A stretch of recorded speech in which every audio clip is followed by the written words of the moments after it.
Hello, it's Charlotte, and this month I was gifted a birthday book calendar by my friends, and if you missed my birthday vlog where I was presented with this gift, this video is part one of me opening 31 books in July, and I can't wait to share which gifts and which books my best friends have chosen for me. So please stay tuned and like, follow and subscribe to see more bookish related videos from me.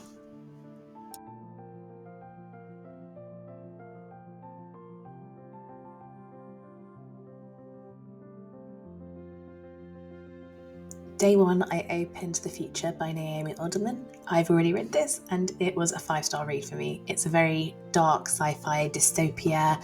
It was disquieting. There was a lot of social commentary. It was fantastic. I will not give any more away, but I would highly recommend it.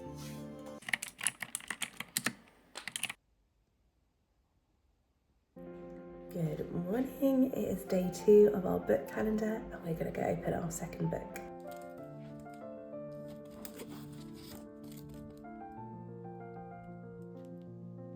So this is book 2.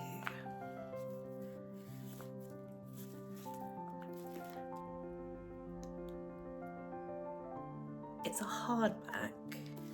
I think it feels like a hardback. I'm just trying to give myself a little, can I guess it before? I've not heard of this. I mean, it's my namesake, how cute.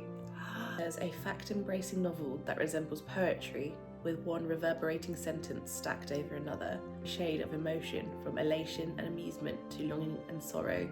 The surrounding white space emblematic of all that was taken from this young genius. My goodness, that looks exciting. Ooh, the form's interesting too.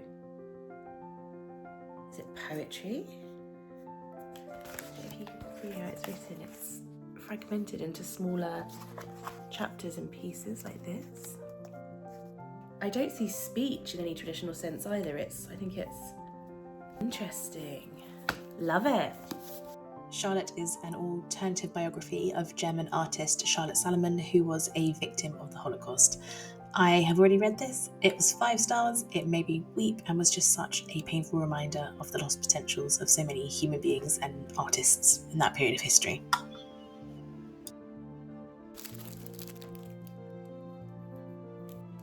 Good morning. It is the 3rd of July. Today is really exciting because I get to open 2 because I've got a work thing tomorrow and I'm in the office and I won't have time when I get in to record opening day number 4. So I'm going to do 3 and 4 today. So 3, it feels thin, but not like a poetry collection thin. It is poetry, oh my goodness. I really wanted this. So this is a poetry award collection and these are the pieces that submitted for it, and this particular one is the 30th anniversary copy, so I'm super excited to read these. I do read contemporary poetry, but not enough of it. I tend to read a lot of odds and sods that I studied when I was an undergrad, so it's really nice to see and read. There's going to be so many people that I've never heard of in here, which I'm looking forward to. These are a couple of the poems I enjoyed from this collection. I have completed it and I gave it, I think, a 3 star. It was a bit hit and miss for me, but I did discover 2 new poets that I want to read more of.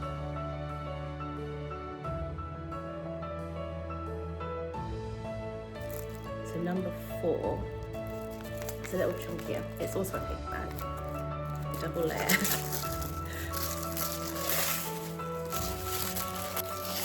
I really wanted to read this.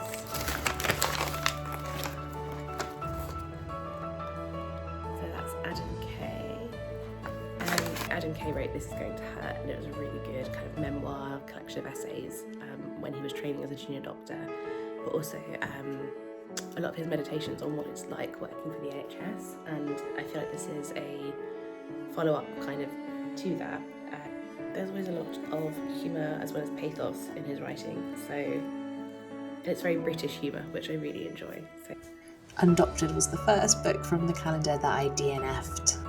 I felt like each line was being wrought for comedy or striving towards a gag or a punchline, and there was a chronic overuse of simile, and I couldn't get through the first 50 pages. Good morning. It's day 5. This one is huge, I don't know if you can tell. There was a book that I was going on about for ages that I really wanted to read. And it's a big one as well, and I am suspicious, and hopefully suspicious, that this is that one.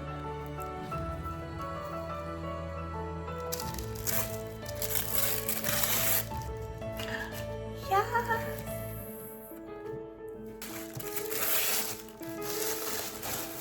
Oh my goodness.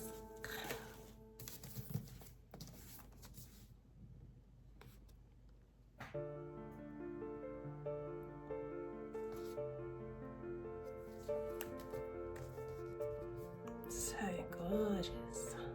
I've heard that this is a literary litfic history kind of work, and it's told in different phases. I think this is why there's reference to the cycles of the moon. Apparently the structure of it changes and plays a lot. I don't know if that's true. Yeah, the ones towards the end are really short. I was just looking at the frontispiece and the publishing details, and it's also a first edition, so that's really nice. Inside. So cool. I'll quickly read you a sentence of what it's described like, because I'm so excited to read it. So it's described as richly evoking a mid-19th century world of shipping, banking, and the gold rush boom and bust. The Luminaries is a brilliantly constructed, fiendishly clever ghost story and a gripping page-turner. I've temporarily put the Luminaries down because I think it's going to require a lot of intellectual stamina to get through 800 pages, and last month I read a book that was 700 odd, so I'm looking for some more shorter, easier and lighter reads to get me through summer.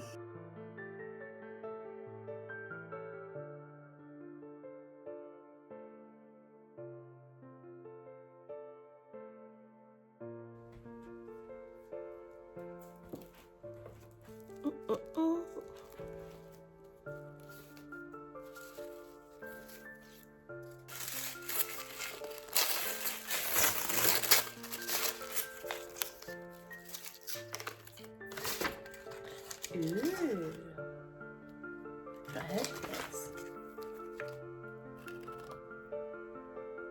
Brenton Brown is a fatal love story about a man who never got over his first love, a first perfect love with his half-sister Juliet that has left him unable to form any real relationship since it was forced to end. This is a story about family ties, forbidden love, and the gritty realism of life on the streets of London. I think as of recording, this is where I've managed to sort of read up to on the calendar. I haven't started Brenton Brown. It's a kind of gritty, dark drama, and that is currently sitting on my TBR. I don't know if you can tell on some of these clips, but my voice was quite nasal and scratchy and low, and it's because I was getting over COVID during the first 2 weeks of recording this, and I didn't feel very well a lot of the time, or well enough to be on camera. So I think on this particular day, I still wanted to share opening a book with you. I was just feeling too unwell. I'd had a bit of a low dip in getting better at that point, so I just wanted to share the book with you though. I've wanted to read the Miss Peregrine series for so long, and I also wanted these particular hardback editions because I thought they just looked so nice. So I was super grateful to receive a copy of that.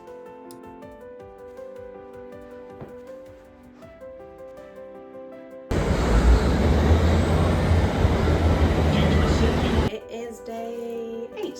I'm feeling super excited to open this, but also very tired. It's been a long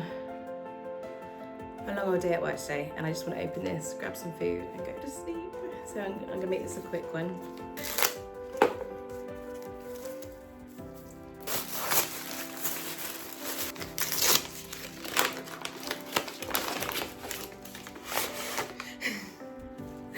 I have not heard of this. Another namesake, which I love. Look at that, that's so cool. A super fizzingly written Bildungsroman, a remix the novel has been crying out for. I really love this artwork for the cover. It's so cool. It feels like it should be a spooky book, but it doesn't sound like from the blurb like it is. This was the first book that was not for me. I had a very strong kind of gut reaction to it when I started it, and this was kind of corroborated by the devastatingly low Goodreads score of 3.16. But that's the first one out of 8 so far.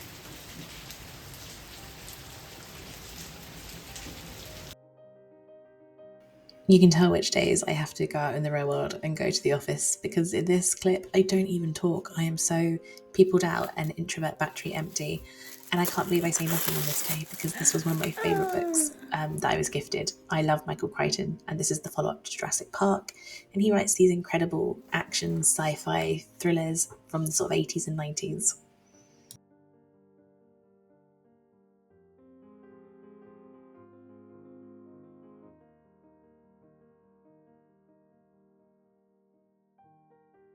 Ten is really chunky. I don't know if you can tell. It feels more like a little chocolate box. Let's have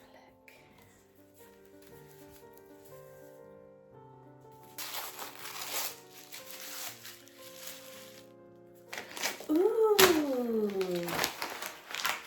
It's another Michael Crichton. So, Michael Crichton wrote Jurassic Park and also the Andromeda Strain, and I think those are probably his two most famous books. This is meant to be another really good thriller. Yeah, I'm looking forward to this. How many pages is it? 700? Golly. Yes. This Crichton one is meant to be high thrills and thought-provoking and keeping the brain in gear while engaging you with some thought-provoking subject matter.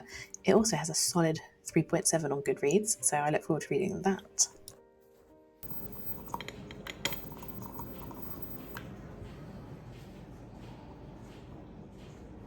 Ooh. Danny something. Let's just get a little peek.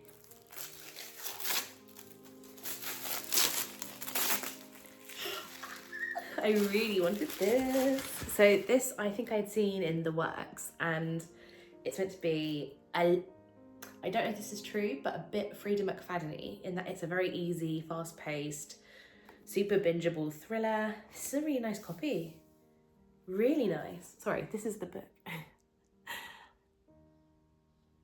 That's so great. This one I'm definitely going to read this week. It's also meant to be a dual perspective from husband and wife, like a psychological thriller from, I think, multiple perspectives. So I'm really looking forward to that.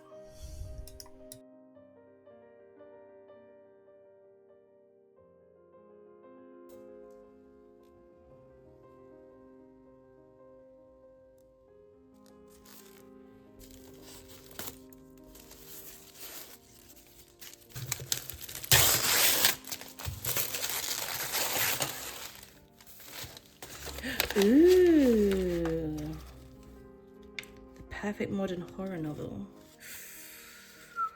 A dystopian distillation of just about all the ecological fears a young parent can suffer from. My friend read this and said it was so good. She said it was a really fast-paced horror, really bingeable, really easy to read, but absolutely creepy and dark and disgusting. So I wonder if the pomegranate is like symbolic or evocative of like traditionally what that represents in art. Like I wonder if that's deliberate for a particular reason. I won't say in case that's a spoiler. I just realised I have also read that novel. It's incredible. It's a biting little work of art. It's so gruesome and disturbing. I think it was amazing. I found the subject matter really refreshing, both as the genre but also female bodily horror. Day 13.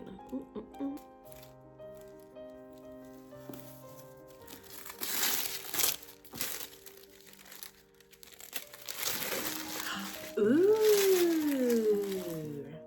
These I have not read. So this is a series, it's by John Grisham, but these are YA books. I've never read any of his YA stuff. I believe these are like kid detective-y. I'm not sure. I'm really not sure of the genre even, because normally he writes legal thrillers and action kind of, they're quite meditative on the legal system in the US essentially. And this is entirely a curve away from that. So, and there's two of them, 2 books on one day. Amazing.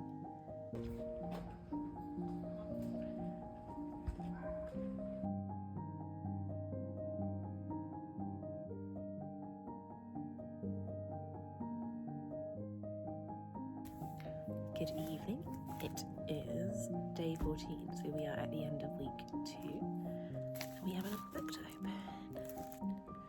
Welcome to a corner of my garden, by the way. I haven't filmed any of these outside, I don't think. The weather has been typically British and has been up and down in terms of weather. So it's a really nice quiet evening because the football is on. It is big. It is a big book. I don't know if you could tell proportionately.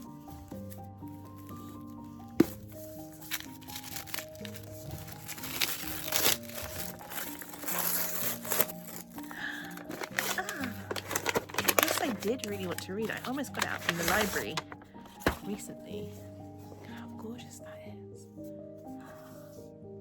I heard that someone who liked Tracy Chevalier novels said if you like kind of literary historical fiction, but this is also a little bit dark, it's a little bit creepy. There's obviously this mythic element with the serpent, the beast, something to do the rivers and the waterways, and it's got a tiny bit of mystery or intrigue in it, but I don't know anything more than that. I think the overall genre is a kind of drama, historical literary drama. Thank you for watching today's video. If you did enjoy it, please like, comment and subscribe. I will be publishing days 14 to 31 next week, so you will get to see another 15 odd books that I get to open and I get to share with you. So I hope you enjoy. If there are any books in here that you have read, please do let me know and what you thought of them so that I can boost them up on my TBR accordingly. And thank you for watching.